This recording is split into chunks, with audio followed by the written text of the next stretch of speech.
വെള്ള വസ്ത്രവും തൊപ്പിയൊക്കെ ഇട്ട് വെള്ളത്തിൽ ഊതിക്കൊടുത്ത് ക്യാൻസർ രോഗം മാറ്റുന്ന ഇവന്മാരെ കുറിച്ചാണ് ഞാൻ ചിന്തിക്കുന്നത്. മണിക്കൂറുകളോളം കാത്തിരിക്കുന്ന അഭിവന്യരായ സയ്യിദാണ് ബായാർ തങ്ങളുപ്പാപ്പ. ക്യാൻസർ രോഗം മാറിയവർ, അതുപോലെ മാരകമായ രോഗങ്ങൾക്ക് അവിടുത്തെ ഊത്തുകൊണ്ട് വെള്ളം കൊണ്ട്, അവിടുത്തെ ഊത്തുകൊണ്ട് വെള്ളം കൊണ്ട്, അവിടുത്തെ ഊത്തുകൊണ്ട് വെള്ളം കൊണ്ട് വലിയ ഔഷധമായി ശിഫയായി ലഭിച്ച നൂറുകണക്കിന് ആയിരക്കണക്കിന് അനുഭവങ്ങൾ പലർക്കും പറയാനുണ്ട്. അതുകൊണ്ട് അൽഹംദുലില്ലാ തങ്ങൾ ഈ വേദിയിലെത്തി. അപ്പോൾ സുഹൃത്തുക്കളെ, നമുക്ക് ഇവൻ്റെ ഇരട്ടത്താപ്പൊന്ന് കണ്ടു നോക്കിയാലോ.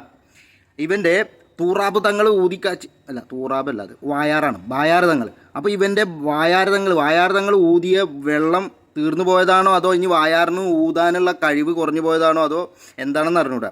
ഇയാളിപ്പോൾ ഇയാളുടെ ചികിത്സക്ക് വേറൊരു സംഭവം ചെയ്യാൻ വേണ്ടി പോകണതാണ്. അപ്പോൾ ചെയ്ക്കുണാൻ്റെ അടുത്ത് പോയിട്ട് യാസീൻ ഓതണം എന്ന് പറഞ്ഞപ്പോഴാണ് അത്ര ഇയാളുടെ അടുത്ത അസുഖം മാറാൻ പോകുന്നത്. അപ്പോൾ ഇവൻ്റെയൊക്കെ ഇരട്ടത്താപ്പ്, ഇവന് വായാറിൻ്റെ ആയിരക്കണക്കിന് ആളുകളുടെ ക്യാൻസർ രോഗം വരെ മാറ്റിയ ആ വെള്ളത്തിൻ്റെ പവർ കുറഞ്ഞതായിരിക്കും, അല്ലെങ്കിൽ അയാൾക്ക് ഊതാനുള്ള കഴിവ് പോയി. എന്തായാലും ഇത് കാണും, അവൻ്റെ ഇരട്ടത്താപ്പ് നിങ്ങളൊന്ന് കാണും. ഇവനൊക്കെ മറ്റേ എന്താ ഇതിനൊക്കെ പറയുക, ഇവൻ്റെ മറ്റേ AP അവോക്കർ ഉണ്ടല്ലോ, AP അവോക്കർ മുസ്ലിയാർ, അയാൾക്ക് അസുഖം വന്നപ്പോൾ അയാൾ പോയത് ഹോസ്പിറ്റലിലോട്ട്, അതും മൈത്ര ഹോസ്പിറ്റലിലോട്ട്, മുജാഹിദുകാരുടെ ഹോസ്പിറ്റലിലോട്ട്. അവിടെ കിടന്ന് അങ്ങോട്ടോ ഇങ്ങോട്ടോ എന്നായിട്ട് കുറേ നാൾ ചികിത്സയിലായിട്ട് തിരിച്ചു വന്നപ്പോൾ കണ്ണൂരിലുള്ള സത്താറിന് ഒന്നും വേണ്ട, രണ്ടും വേണ്ട, മൂന്നും വേണ്ട, ഡയാലിസിസ് ചെയ്യണ്ട, നമ്മൾ പറഞ്ഞാൽ അത് ഏൽക്കും എന്നൊക്കെ പറഞ്ഞിട്ട് അടുത്ത തട്ടിപ്പ്. എന്താണ് ഇവനൊക്കെ പറയുക, എന്താ ഇതിനൊക്കെ ചെയ്യുക? ഇതെന്തായാലും ഇതൊന്ന് കാണാം. എനിക്ക് എൻ്റെ ജീവിതത്തിൽ ഒരു വലിയ പ്രയാസം ഉണ്ടായി എന്ന് പറഞ്ഞാൽ ഒരു അസുഖം. അപ്പോൾ ആ അസുഖം മാറാൻ ഒരു സയ്യിദ് മമ്പറന്തങ്ങൾ ഉപ്പാപ്പയുടെ മക്കാമിൽ ചെന്ന് അവിടുത്തെ തലഭാഗത്തിരുന്ന് 3 യാസീൻ ഓതാൻ പറഞ്ഞു.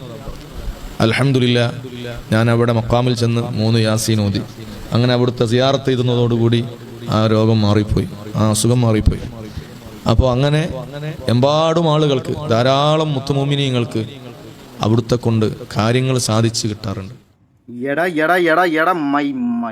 വേണ്ട മൈഗുണപ്പാ മത്തങ്ങ തലയാ, നീ എവിടെയെങ്കിലും ഒന്ന് ഉറച്ചു നിൽക്കടാ.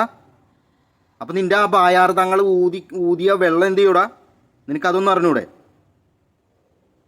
അവന് അവിടെ പോയിട്ട് യാസീൻ ഓതാൻ പോയേക്കണം. എടാ ഖുറാഫിമല്ലേ, എനിക്ക് നിൻ്റെ അടുത്ത് ചോദിക്കാനുള്ള ഒരു ചോദ്യം, എന്തിനടേ അവിടെ പോയിരുന്നിട്ട് 3 യാസീനൊക്കെ? എന്തായാലും നിനക്ക് 3 യാസീൻ ഓതാൻ ഒരു അരമണിക്കൂറെങ്കിലും വേണ്ടി വരൂലേ? പോട്ടെ, 3/4 മണിക്കൂർ നീ എടുത്തോ. അത്രയും സമയം മെനക്കെട്ടിട്ട് നീ 3 യാസീനൊക്കെ ഓതിയിട്ട് നിൻ്റെ അസുഖം മാറ്റേണ്ട വല്ല കാര്യം ഉണ്ടായിരുന്ന? നിനക്ക് ആ വെള്ളം അങ്ങോട്ട് കുടിച്ചാൽ പോരായിരുന്നാ? അപ്പോൾ സുഹൃത്തുക്കളെ, നമ്മളീ പറഞ്ഞു വരുന്നത് ഇവന്മാർ എനിക്ക് തോന്നുന്നത് സലഫികളൊക്കെ ജമാഅത്തെ ഇസ്ലാമിക്കാരും ഒക്കെ ഒരുപാട് പരിശ്രമിക്കുന്നുണ്ട് ഈ കള്ളക്കറാമത്തിനെ അടിച്ചൊതുക്കാൻ വേണ്ടിയിട്ട്. സോഷ്യൽ മീഡിയ ഉപയോഗിച്ചിട്ട് അത്യാവശ്യം നല്ല പ്രചരണമാണ് നടത്തുന്നത്. അപ്പോൾ ഏറെക്കുറെ ആളുകൾ കുറഞ്ഞെന്നാണ് തോന്നുന്നത്. ഇവന്മാരുടെ ഈ ഒരു വലയത്തിൽ നിന്നിട്ട് ആളുകൾ കുറേ കുറഞ്ഞിട്ടുണ്ട്. എൻ്റെ അറിവിലുണ്ട്, അത്യാവശ്യം ഒരുപാട് ആളുകൾ കൊഴിഞ്ഞു പോയിട്ടുണ്ട് ഈ ചവത്തിനെ പൂജിക്കുന്ന കാര്യത്തിന്. ഓക്കെ, അപ്പോൾ അതിൽക്ക് ആളെ കൂട്ടാനാണെന്ന് തോന്നുന്നു. എനിക്കനുഭവം ഉണ്ട് എന്ന് പറഞ്ഞിട്ട് ഈ പൊറോട്ട തലയെക്കെട്ടും കെട്ടി ഖുറാഫി മൊല്ലമാർ ഈ പറയുന്നത് അതാണ് സംഭവം. അപ്പോൾ നിങ്ങൾ എന്തായാലും ഇതിലൊന്നും പെട്ടുപോകാതിരിക്കുക. ഓക്കെ, അസ്സലാമു അലൈക്കും.